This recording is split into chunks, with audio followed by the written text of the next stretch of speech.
أمتكة تجتاحوا مواقع التواصل الاجتماعي بأغنية أسياد اللواري، قفلتوا الشوارع وحبيبي طقشته الركشة وكلام كده مليان شوارع وحفر. طبعا أكيد كلكم عرفتوها.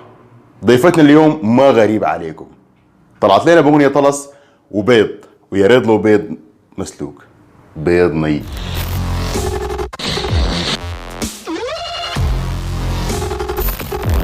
السلام عليكم، كيفكم يا شباب؟ إذا كنت أول مرة تشوفنا اعمل لنا لايك للفيديو واشترك في القناة وفعل الجرس عشان تصلك الفيديوهات الجديدة. شكرا لكم على دعمكم الأسطوري في الفيديوهات السابقة، وشكرا لكم للتعليقات الجميلة والرائعة. نخش في الموضوع على طول. أعتقد إنه محتوى الأغنية كله بيتكلم عن وحدة بتتكلم عن حبيبة وتصفه وتحاول شنو توصل المعنى بطريقة لورية كده. فنحن عشان ما نتلخبط نقوم نمسك الأغنية دي واحدة واحدة عشان ما شنو نظلمه وكده، يعني احتمال يطلع كلامها صح ونحن نطلع البيض. لحد هنا الكلام كويس. حبيبي البريد اتجنصص عشاني، تمام؟ لحد هنا كويسين، انه اتجنصص وعرفناه دي. طقشته الركشه دي شني؟ ليه طاقشاوى الركشه دي؟ تربط طقشته الركشه وبكيت انا ما قصرت، يعني شنو الصيغه بتاعت الكلام شكلها عايز تجيبها كده مع بعض. حبيبي طقشته الركشه وانا بكيت ما قصرت. طارة دي عرفناه، انسان شاكي ومع نظارته. الابتسامه مع السيجاره كيف؟ يعني هو خدت السيجاره ومبتسم كده يعني، ولا عامل شنو يعني؟ بتجي جربتوه انتوا؟ بياخد سيجارته بيكون مبتسم يعني كده ولا كيف؟ طلعت الجبل عالي ولقيت العسل غالي، كيف؟ انا ما عارف. انا اعتقد انه الجبل في الحته دي ما الجبل الواحد اللي بنعرفه ده، جبل كده في معناه اسمه جبل، لكن المعنى بتاعه حاجه كده غاليه او حاجه عاليه. يعني انا في اعتقادي كده انه هي قاصده الحته دي، وانه حبيبه ده هو العالي ذاته ولقت العسل غالي لو طلع جبل صحيح وفي عسل فده هنا الطلس ذاته، ده البيض اللي بنتكلم عنه. ما فهمت الحاجه الاخيره دي، انا ما فهمتها غايته. حاجه كده بس لخبطتها مع بعض. اللهم الناس منسجمه مع الموسيقى ومنسجمه مع الاداء وكده يعني، لكن ما في كلمات كده محفزه يعني، ما في حاجه كده جميله يعني. ما لاقت حاجه غير بس شنو الوجنات والشعيرات اللي بتطاقش دي والجماعه الشيالين. والاداء الموسيقى رهيبه، موسيقى جميله فعلا، مغطيه الكلمات اللي ما متناسبه دي. دارين الصراحه انا الاغنيه دي ما فهمت منها حاجه غير اسياد اللواري قفلوا الشوارع. طيب اسياد اللواري قفلوا الشارع ليه؟ وحبيبك ده كان متجصص عشانك، ولما طلع وفات اللواري ده قفل الشارع، ولا هو جت طقشته الركشه؟ هو في يعني طقشته الركشه هو وين وكيف؟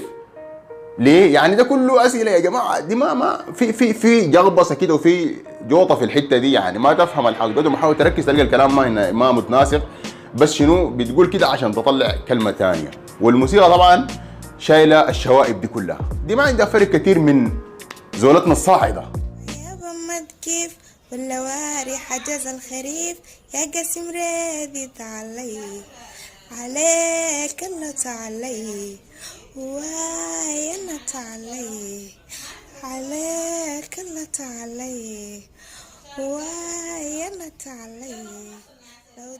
طلعوا لي الفرق بين الادائين وين؟ دي بس ناقصها الموسيقى، ودي الاداء والنيولوك والكلام ده كله، بس ده الفرق يعني. ما في حاجه، اعتقد الاغنيه واحده يعني، ما في فرق كبير.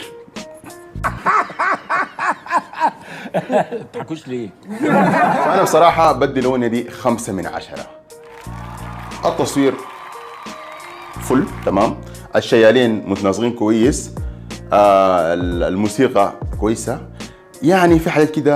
المنظر النيولوك شغالين به جميل، رغم انه دي طبعا حاجه لازم منها في السودان هنا. يعني زول عايز تظهر لازم شنو تحاول تظهر الحاجات. كان في وجنات تظهرين، شعيرات ناقصات تزيدين، حاجات زي دي يعني، لزوم الشغل. فكده يعني ده ال5% الثاني راحت في شنو؟ في اسياد اللواري وحبيبك اللي في الركشه. طبعا ما دار غير الاغنيه دي بالفطاحله، مصطفى سيد احمد، نور الجيلاني، الناس الكلمات اغاني كلماتها بتكون منسوجه من ذهب حاجه كده يعني تكتبها شعر عديل كده وترسل للدامه. يا جماعه احنا وين من الحياه دي؟ فرق سما الارض. بنعاتب الحاضر ولا أسفا على الماضي، صدق الرؤية من قلبك بين الشوق وإنسانك، نغم فنان يعيش راقي مداك تعدى حد الشوق، مداك تعدى حد الشوق، دخلت على الشعر إنسان هواك اتخدى. كلمات، اداء، حناجر، حاجه كده تخش القلب من غير موسيقى. تقول لي السياده اللواري، نهايه حلقتنا اليوم. ما تنسوا تعملوا لنا لايكات، تفجروا الفيديو لايك، وتشتركوا في القناه اذا كنتوا اول مره تشوفونا، وتشيروا الفيديو مع اصحاب. بس اعمل حسابكم ما تطقشوا الركشه. مع السلامه.